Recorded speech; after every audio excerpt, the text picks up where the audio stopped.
Hello, everyone. Thank you for joining our webinar today as part of our business continuity webinar series. Good afternoon to those of you that are on the East Coast, and good morning to those of us that are still on Central Time or more towards the West Coast. Again, thank you for joining us for Prodensa Business Continuity webinar series. My name is Carlos Alvarado. Many of you already know me. Either we have met in the past, or at least we have exchanged emails, or we have had a phone conversation, video conference before. So I'm really glad to be able to connect again with you today. There's a lot of material to cover. And what we're going to try to do is to give you some insights of what we have seen so far in Mexico based on the client base that we have and going and navigating through this COVID-19 situation. We're also going to touch a little bit of other subjects, but the idea again is to share with you some information that could be useful just to be on the same page as to what's happening in Mexico. I know some of you have operations in Mexico, so some of these things you are already applying, and then there are others that do have operations but might be under the shutdown.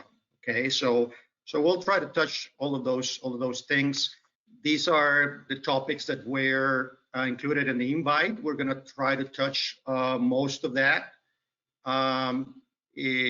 Just a quick note here, one of our colleagues and from our consulting team is assisting me on this webinar. His name is Benjamin, and he will be receiving your questions on your control panel of this tool, the GoToMeeting tool. You can post your questions, and Benjamin shared those with me at towards the end. Let's see how much time we got to answer some of those. We'll do our best.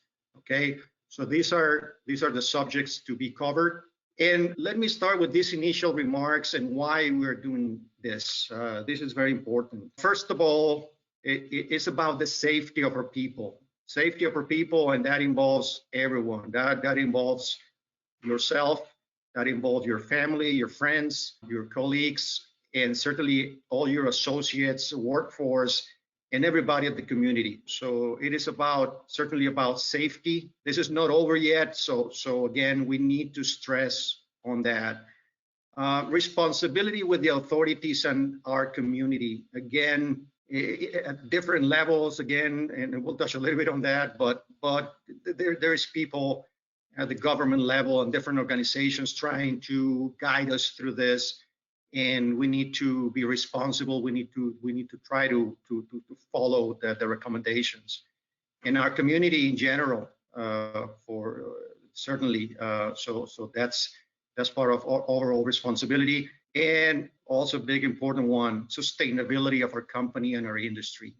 Certainly that's something that is a big concern. We'll touch a little bit more on that. But and obviously everybody wants to go back to business. How do we do that in order to give that sustainability in the short term, but very important also on the medium long term?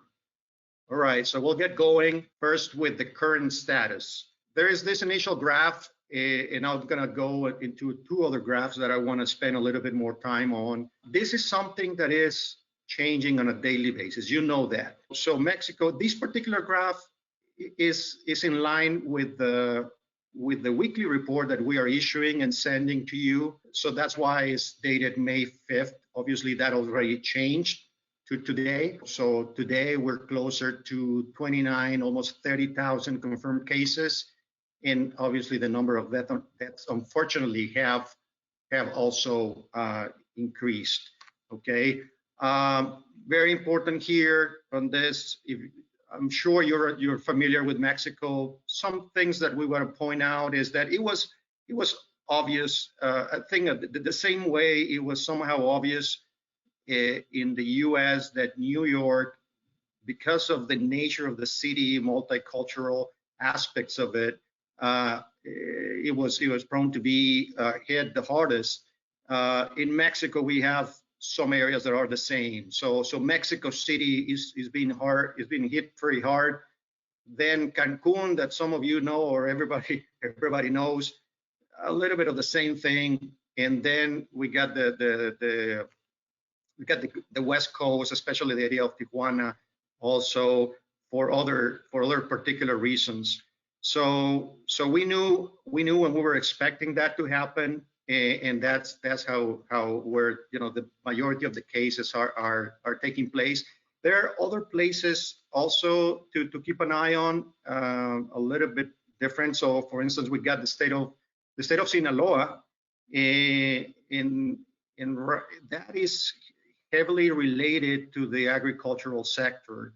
We have been going through the harvest season, okay, for many of the fresh produce that goes mostly for export, and a lot of that process is hard to control in terms of social distancing, especially at the packaging procedures and what have you. So that has been hit pretty bad. Okay.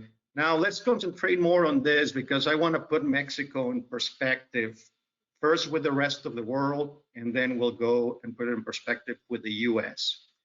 I'll give you a few seconds to familiarize with this. This was extracted from Worldometer's data. You might be familiar with this, and if not, I encourage you to take a look at it. It's very interesting information, and again, changing on a daily basis as they receive new data from the different countries. Now, here, this is the information from yesterday. Obviously, it changed already a little for today, but let's use the information from yesterday.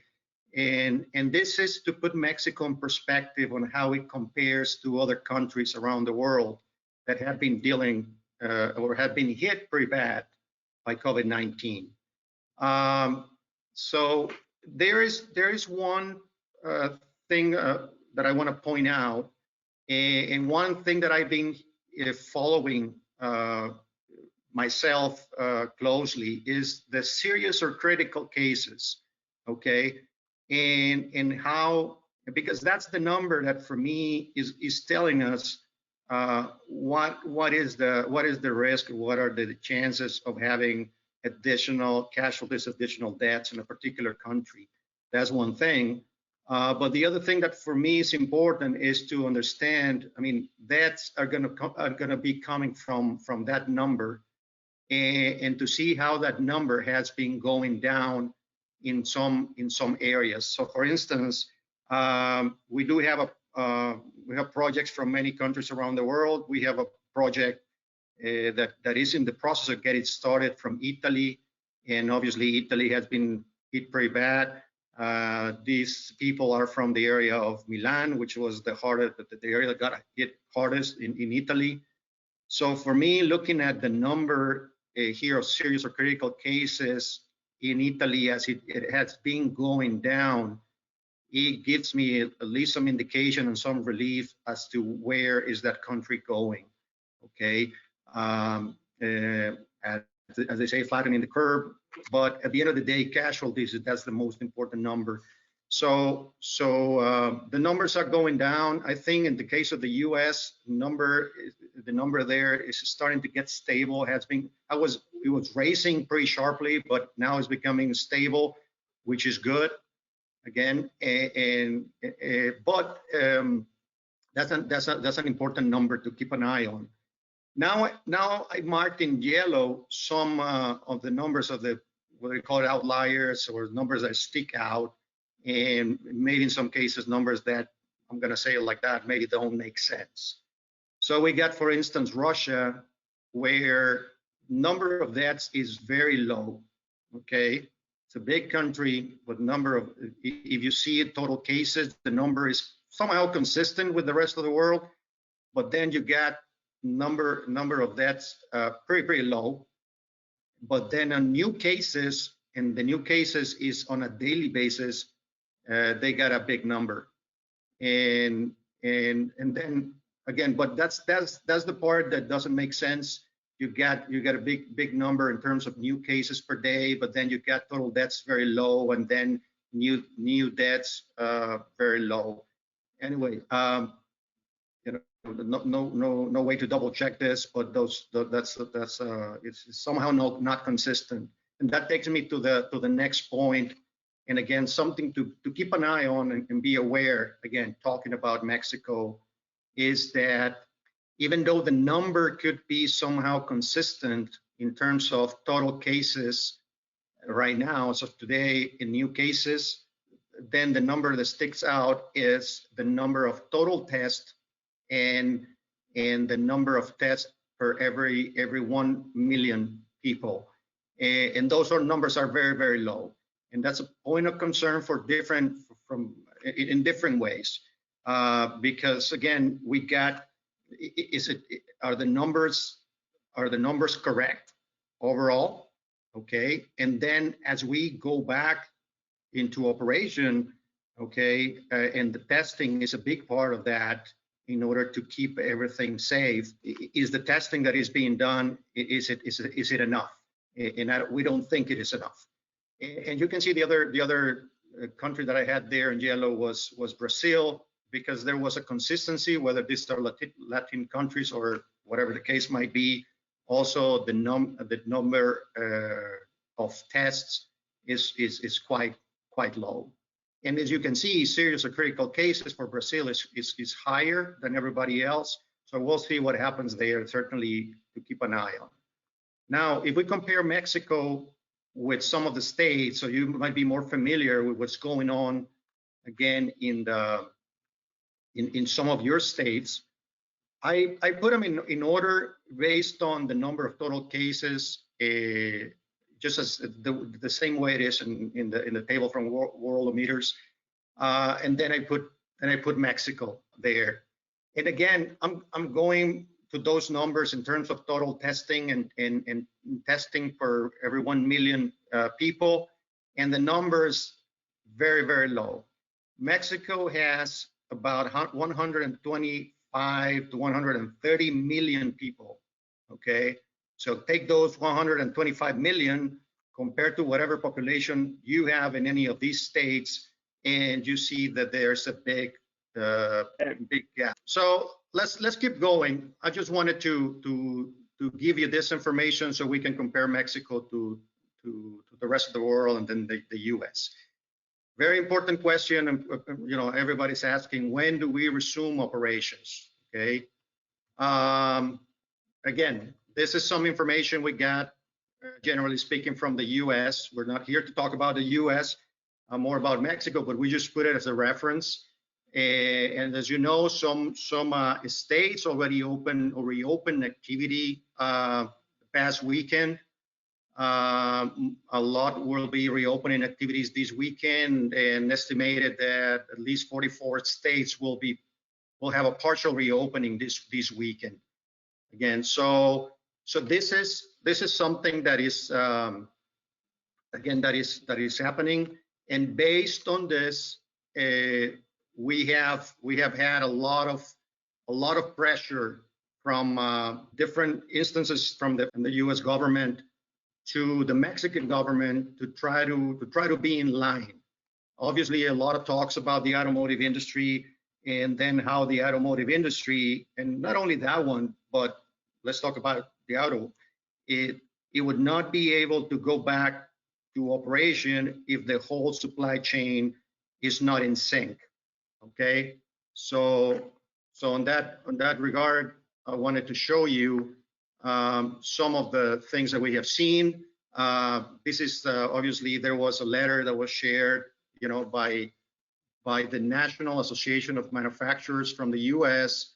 To our President López Obrador to encourage him to expedite that process. Okay, this was about 300 and so different companies from this association being part of the letter, and just again urgent to expedite the process. And not only there, then you know the number of senators from the U.S.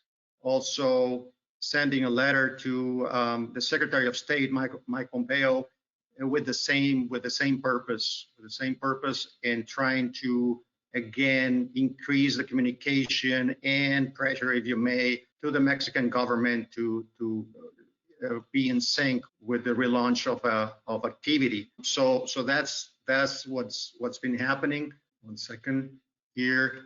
Then obviously a lot of information flowing in terms of when the auto industry is going to go back to operation in the U.S. Some plants already went back to operation. Some of this is wide open. Some of this is being handled more on a confidential basis. Although there's got to be a lot of communication with the supply chains. That's true. And also there's been pressure from the local, from the Mexican automotive industry to the Mexican government as well, because they're saying, hey, you Mexican government need to let us know when we're gonna resume operations. The U.S. is already opening. They need us, and you cannot tell us just the night before that we're gonna open tomorrow. We need more time. We need to get ready. We need to prepare, and we need to be in sync. So there have been some calendars. There were some calendars being shared by the auto organizations in Mexico, and now some of those again are being posted on a confidential basis, basically because again the Mexican government has not been clear about it, about the dates, the actual dates for going back. Now there's more indications that next week we should be hearing a little bit more. So generally speaking, in Mexico, our potential dates. The only date that we have for sure at this point is that the stay at home in emergency phase 3 will continue until the last day of May. Okay, so activity will be resumed on the first week of June. Now there's also indications that some activities will go back. Some activities will go back on the third week of May. Okay, and then for this, what they have been posting again is that there's got to be plans, and there's got to be plans to go and do this on an orderly, stepped, and regionalized plan. Now, this orderly, step, and regionalized plan needs to come, obviously, from the federal level as a country. But then again, each state is going to have its own plan, and then each municipality, we call them, so the equivalent of a county, will also have their own plans. So here I'm going to show you, and again, some of these things you're familiar. This is the posted plan for the state of Michigan, okay, and this is a very comprehensive plan on with different stages, okay, and again, it complies with the regionalization, okay, of the areas, okay, and some of the other activities, and very important, the phases, okay, the phases that they have gone through, okay. Flattening of the curve, which is what gives us an indication that we might be ready to go back to business and getting improved and what have you. So this is from the state of Michigan, and then we got our own examples here, and that's the important part.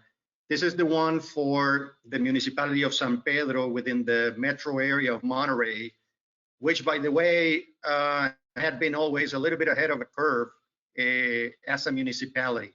Okay, one of the initial confirmed cases of COVID-19 back in February was done in this city based on some people that had been in Colorado, specifically in Vail, skiing and then on a vacation, and then came back and they tested positive. But the good thing was that once that happened, the municipality reacted real quick, schools reacted real quick. So basically, the stay-at-home protocols were established at least 2 weeks prior to the whole country doing it. Again, this particular municipality also has some its own guidelines. Here, obviously, it's in Spanish. I'll do a little bit translation. What is important for it is that the curve of contagions has been controlled, at least for the municipality. Very important that there's enough capacity to take care of the confirmed cases, and that the municipality has enough enough people to take care of the surveillance. Okay, it does not show all the it shows why the curve has been lower, and that's a reality. And again, this is about the hospital capacity and what have you. And then it has its own plan. Anyway, I just wanted to show you this is a particular example of a municipality here in Mexico. What do we expect to see is that some municipalities will go to that level and issue their own plans.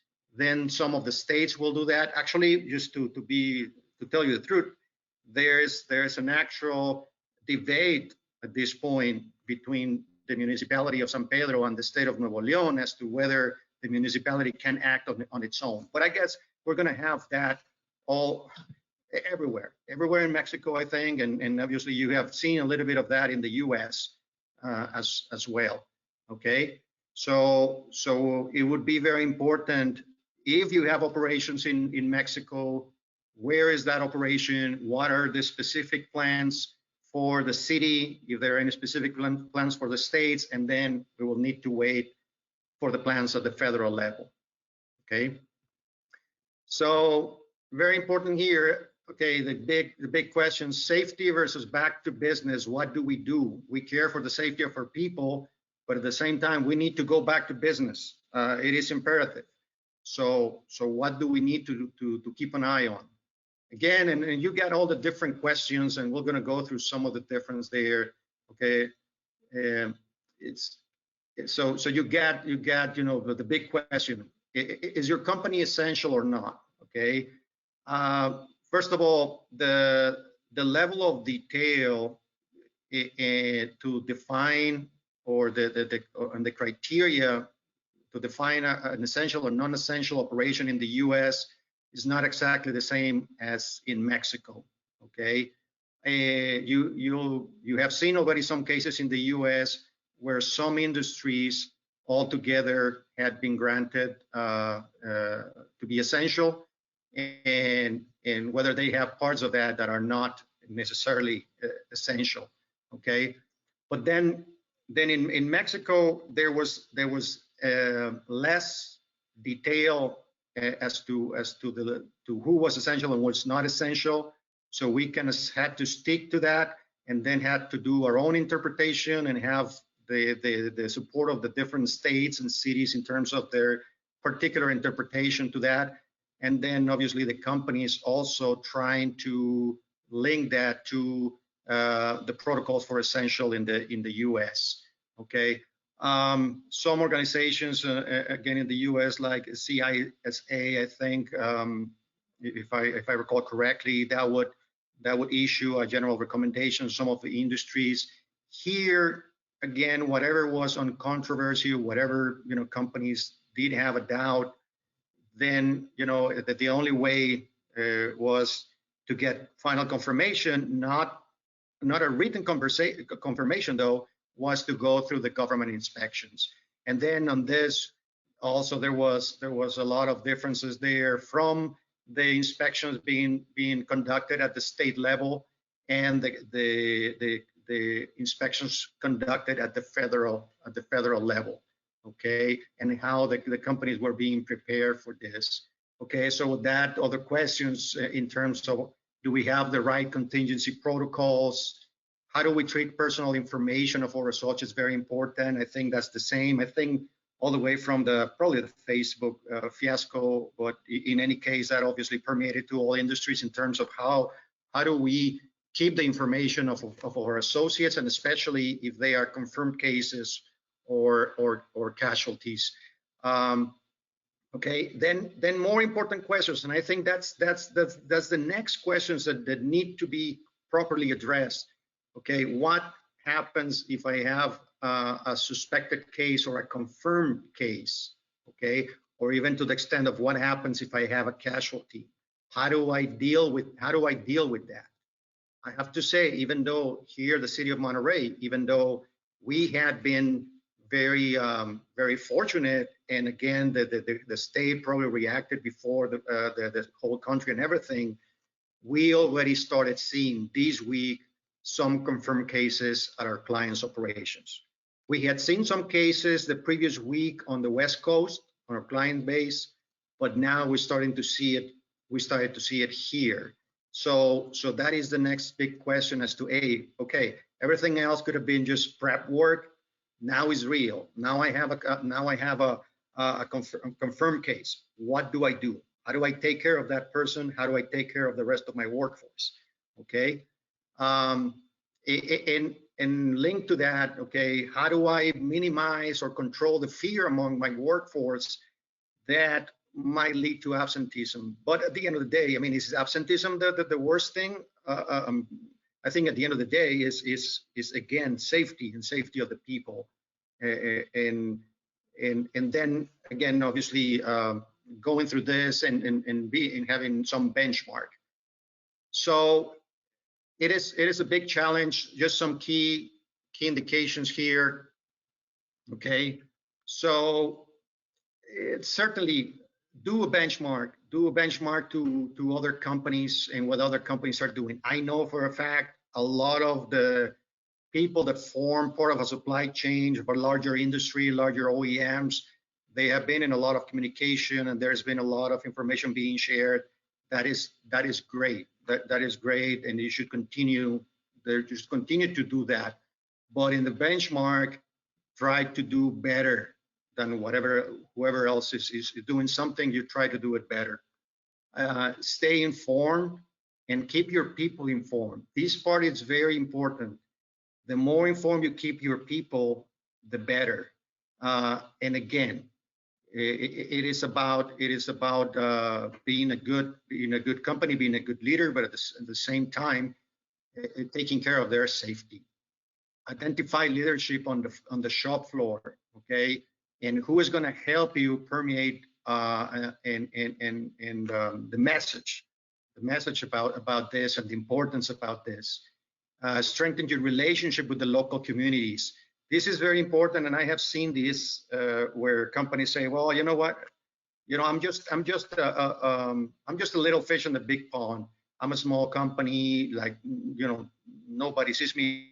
I'm a little bit out in the middle of nowhere. So yeah, the audits will not come this way and what have you." Well, you gotta be responsible. Still, you gotta be responsible and try to be on top of things. Okay. Now, important. If you're the big fish in the little pond, then whatever happens of your operation, you're gonna be more exposed to the public scrutiny of how your company has been treating the situation. Okay. So in this regard is what you do, again, what you do at the workplace, but also how do you help your workers to take those programs and safety protocols back home. It doesn't help if you have all the safety protocols at the plant and people go out for the weekend and they have a barbecue and they invite all their friends, they have a big party, then that is obviously a big risk. Strengthen your relationship with the government, being in good terms, because again, there's going to be questions when the audits come and what have you, right? If they already know you, if they already recognize you, it would be easier to navigate through this. Establish an institutional relations plan that has to do that with community and government. Be a socially engaged company. Again, how does the community see you? Lead by example. The reputation of your company matters more than ever at this point. Again, We're talking about people, how people perceive our company in terms of how we're taking care of them through this situation. And certainly keep in touch with the different organizations in Mexico. A lot of information. I know the same happens in the US. We got tons of information coming our way, tons of sources of information.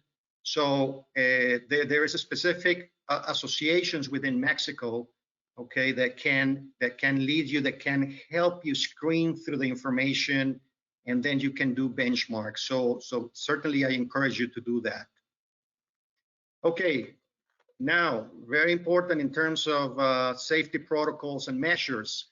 I know a lot of operations already have protocols in place, and a lot of that either because they asked their neighbors, they got it from a friend, they got it from the industry, they got it from their clients, okay, and there are many things. So the important thing here, I'm almost sure, if you you know, nobody is operating right now without any safety protocols.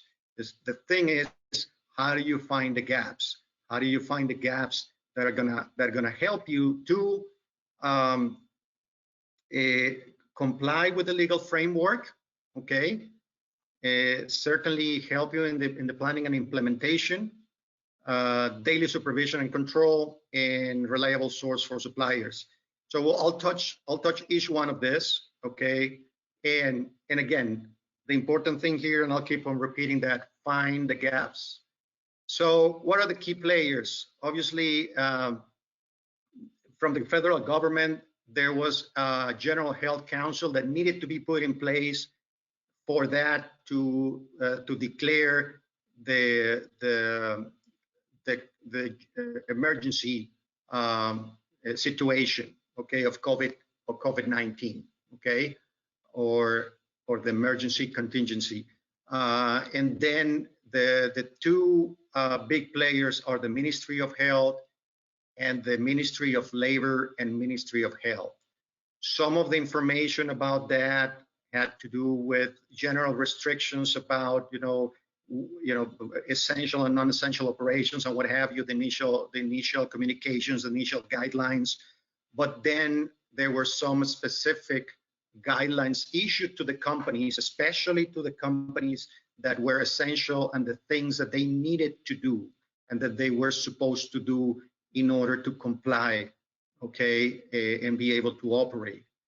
These triggered changes on specific norms from the Ministry of Labor, and that's something, again, what the gaps are and what you need to pay attention. So the official norms 030, the official norms 019, and the official norms 017. 030, as you know, as you have, depending on your operation, different preventive measures according to the processes that you have and risk factors of the operation, then it calls for additional measures where you need to take into consideration everything that could be a potential risk. At this, just to give you a perspective on this and what is the level of obligation here. You being from the US, you might be exposed to different things that are specific to your area. So whether you're on the West Coast and you are exposed to hurricanes, whether you are in the mid-plains and you're exposed to tornadoes, heavy rains, you know, earthquakes, if you're in California, you know, this is the norm. This is the norm that would ask you to have all the preventive measures taken into consideration those situations. For instance, here in Monterey, back in 2010, where we got the big hit of Hurricane Alex, prior to that, this norm was not contemplating flooding. After that, companies had to update for flooding. Now, COVID-19 was something of a sanitary nature that was not contemplated. So NOM 030 needs to be updated now for the specifications of COVID-19 as a sanitary matter or risk. Okay. Then you get NOM 019 that is associated to the Safety and Hygiene Committee. Okay. and how the Safety and Hygiene Committee includes COVID-19 within their protocols. And the same with NOM 017 in terms of the protective, in terms of the protective personal protective equipment or protection equipment. Okay, because again, probably you had it for your processes. You had a foundry. You got some risk factors on metal press and things like that. But now there's a particular situation, the sanitary side of things with COVID-19. Need to find the gaps. Need to update these norms. We have been going. Let me tell you, we have been going with a base of clients in Mexico. So clients where we are responsible for these areas, we have about 80 throughout Mexico, and we have been going through the whole process of updating all this. Okay, it's a lot of work, it's hard work, but needs to be in place because at the end of the day, when the audits come, that is one of the things that they're gonna review. Okay, planning and implementation. These are the most basic ones, but again, find the gaps. What are the occupational risk factors associated to the worker in worker at work? It not only stays within the plant, in the perimeters of the plant, and transportation as well. Okay, so all that process.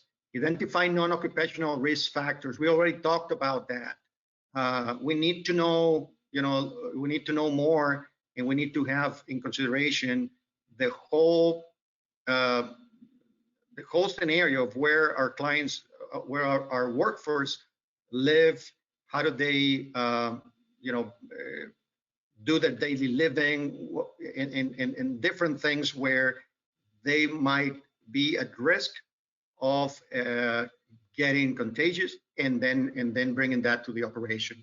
And then certainly one that it was very one of the initial ones to be implemented was the workers' individual risk factors, again, for older people, people with chronic medical conditions, and what have you, pregnancies. So all those people should have been sent home from the very beginning. Okay.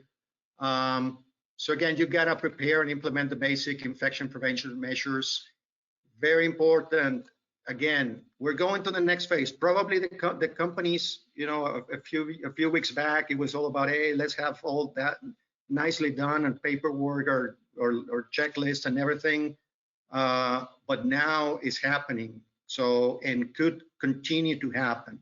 So again, what do I do if one of my people gets positive? Okay, even before positive, I'm going to tell you about an example of one of our clients. It was just on the testing of the temperature at the entrance.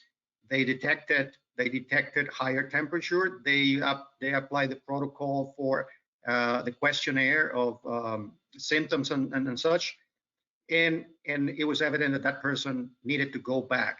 The person can go back home depending on the severity of the symptoms, or can be taken to a hospital on the public system. Now, the big issue there was, how do we take that person either home or to the hospital?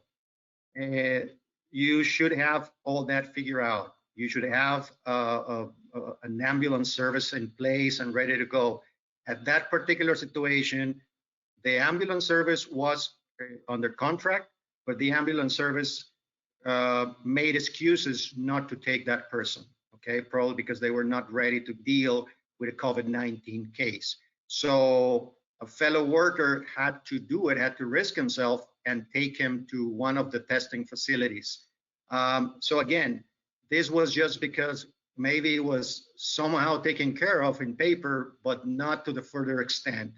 And again, just be prepared, find the gaps, okay? And that is, again, engineering controls that you have to have for social distances within the plant, and washing hands and everything. Social distancing to the cafeteria, social distancing to transportation, and then administrative controls, very important as well. Okay, and safe work practices and protection equipment. We already talked about that. Again, daily supervision and control, very important. Create evidence and records. If you get an audit, you're going to be asked for that. What are the records that show that you have been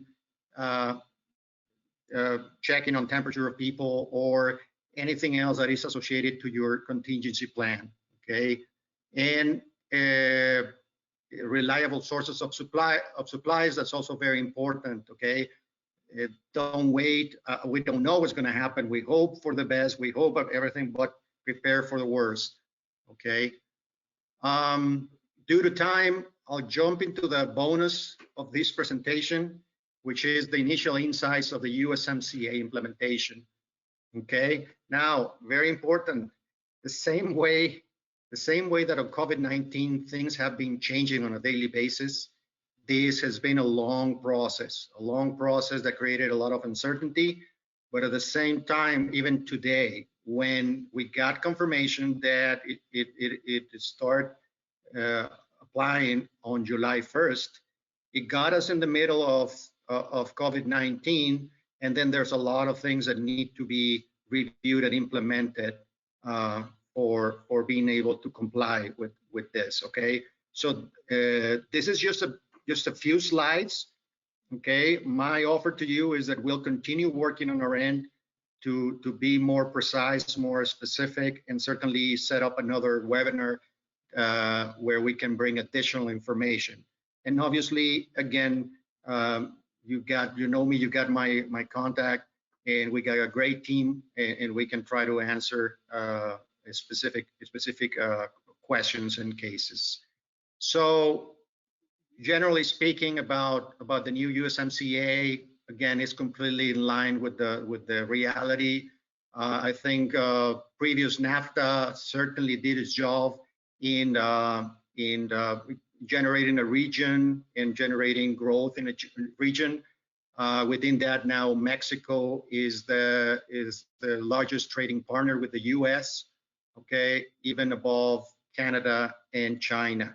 Okay, and that is not going away, and the new USMCA the idea is it will strengthen that. The old NAFTA needed some review on the positive side. It had been in place for over 20 years without any revisions. So certainly the USMCA will modernize the trade agreement and adapting adapting it to the needs of the 21st century. Okay, we have seen many changes. We'll continue to see changes. These trade agreements need to be updated more frequently, but providing the certainty to the investors. So yes, that's another point, to bring guarantee certainty on trade and investment for the companies. There are many plans for companies in the middle and long term. They need that certainty, and I think this will bring it. Strengthen the North America competitiveness. Whether the COVID-19 China thing and everything is somehow makes sense to this right now. Certainly, the idea is to continue strengthening the competitiveness of North America, and have a good, inclusive, and responsible regional trade among the parties. What is important here? Certainly, the USMCA, it's important to clarify, it's not NAFTA 2.0. So it's not the new version of NAFTA. It's not. It is a new trade agreement that has 34 chapters versus 22 of the actual trade agreement. Okay, there's a lot of work on studying what the new trade agreement includes. Again, and this is important, where a lot of homework still needs to be done by companies. It gives certainty that the term is 16 years with revisions every 6 years, but again, it will give certainty in the middle and long term for companies. One of the important points, and again, whether it was completely justified or not, but there will be more strict labor laws for Mexico and related to the workers' representation at the place of work. Okay, you know, there was always that concern, okay, that people were not being treated fairly in Mexico. But you know, we have seen based on our client base and everything that, you know, companies were doing their share of taking care of people. But nevertheless, that was one of the points, and we will have to navigate through that. Where is that going to have an impact? Some of the border towns in Mexico that have a good number of maquiladoras that were, let's say, operating without, you know, union representation or workers representation, they're going to have to deal with this. And for them, that's going to be one of the biggest changes. Again, it solidifies the opportunities for investing within the USMCA partners, which is great. The rules for dispute settlement have changed, hopefully for the best. There's still work that needs to be done there, but that's the other thing that would be an important part of these changes. And then again, some of the things that are new in terms of you know, digital trade, financial services, small and medium-sized enterprises, and intellectual properties for innovators. Okay, so those are some of the generalities. Now, obviously, a big part of the renegotiation of NAFTA and to be included in the new USMCA was associated to the auto industry, and a lot of talk here about rules, the new rules of origin and regional value content, very important, where it goes all the way to 75% of you know, passenger cars and light trucks, up to 70% on heavy trucks. I'll touch a little bit more specific on the next one of 40%. 40% must be produced in an area of high wages, $16 per hour. And another big one was 70% of the steel and aluminum must originate in North America. And then again, this should be implemented in the next 3 years with a potential extension for OEMs for up to 5 years. Okay, now still within the USMCA, if the vehicles do not meet the regional value content, they could always apply for the most favored nation tariffs according to WTO, which is 2.5%. And again, that's going to be where the big work is going to happen in terms of figuring out, hey, do I meet with the regional value content, or I just go for 2.5%? Okay. There are the specific quotas for importation of vehicles. So that's 2.6 million for Canadian vehicles going into the U.S. And from the U.S. from Mexico and Canada. And quotas for importation in terms of the auto parts, 32.4 billion from Canada, 1.8 billion from the Mexico auto parts base.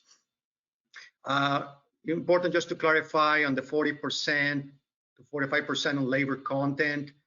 This particular one, the big concern at the beginning was that they were talking about 16% in Mexico, which would have created a big disruption.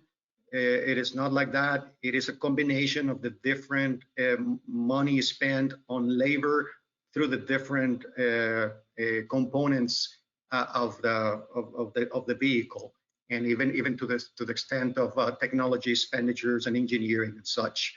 Okay, and again, so that's an important clarification. And here the main things of the implications. Again, on the supply chain, let's talk about just the supply chain.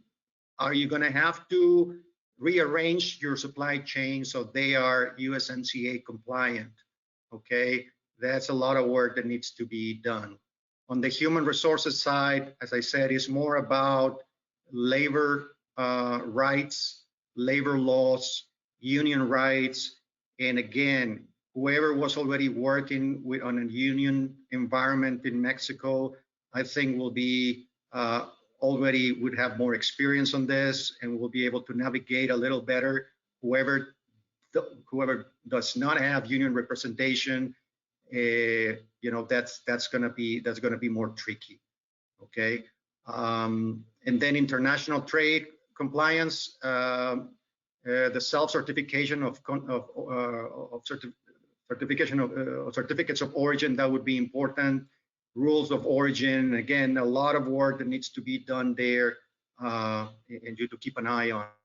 And then the technologies, again, and technologies associated to some of the rules that would be unified between the countries. I'll go back to an important comment here, because obviously there has been questions about, hey, I'm not automotive, so what happens? Well, for the ones that are not automotive, again, we still need to dive deeper and wait also for the USMCA uniform regulations that will have more clarity on this. We're hoping it doesn't go to the extent of what has happened in the auto industry, but there's a lot more that needs to be, and these are the things that we'll keep on updating you. Okay, so, and again, so we offer to continue providing information and scheduling a particular webinar for this. So basically, the end of my presentation probably took a little bit longer than expected. I go back to my initial key remarks, what I put as my final key remarks. This is not a mistake. Again, safety of our people, responsibility with the authorities in our community, and sustainability of our company and our industry. Thank you very much. And I'm not sure if we still have a few minutes for questions. But Benjamin, I'll be happy to answer a particular question while we have time, prior to if this application doesn't turn us off also. Okay. Thank you, Carlos, and thank you for your presentation. It was very complete and a lot of knowledge from you and from the team, right? We have a question from David Wood. If Mexico is differentiating confirmed cases that are symptomatic versus cases where there are no symptoms, it is an outbreak if everyone is infected but no one is feeling sick? Well, that's a good question, and again, that's why I go back to my initial slides when I talk about testing. That continues to be a big concern. We have been already at the beginning. Obviously, there were some people that were trying to provide private testing, and the federal government has been trying to regulate that in Mexico. There's a procedure for authorization and what have you. We're not there yet. Some of the testing is very expensive, or at least the testing now, there are options that seem to be more reasonable. But then again, we go to the next extent of what type of testing can we do in our company, okay, in our operation, that might be not an official testing, but still reliable testing that will help us, give us a better level of certainty and comfort level, and also definitely for our workforce. Testing needs to be increased. That's my personal opinion. You will hear different opinions depending on what government officials you talk to, but I think we ought to do. The rest of the world is doing it. The rest of the world is controlling it through testing. We need to do that. Going to the next step of a vaccine and when the vaccine will be available, that's too far out still at this point. I was hearing yesterday about 100 vaccines are being tested, officially tested right now, but there's no particular one that has been applicable yet. So again, we need to go back to testing for sure. Thank you, Carlos. This is all questions right now, but if you have any other question, please send a direct email to Carlos or a message for me, and we will glad to answer it. Thank you. Well, thank you, everyone. Thank you for joining me for this webinar. Again, you got my, you know me, you got my name, you got my contact. Please feel free to shoot me an email, set up a call, video conference, and I'll be happy to assist. Thank you to all our team at Prodensa that help us put all this information together. Again, there's a lot of knowledge based on the clients that we serve in Mexico. There are a lot of things that we can do for you, and we'll be very happy to assist. Have a great weekend and stay safe and healthy, please. Thank you.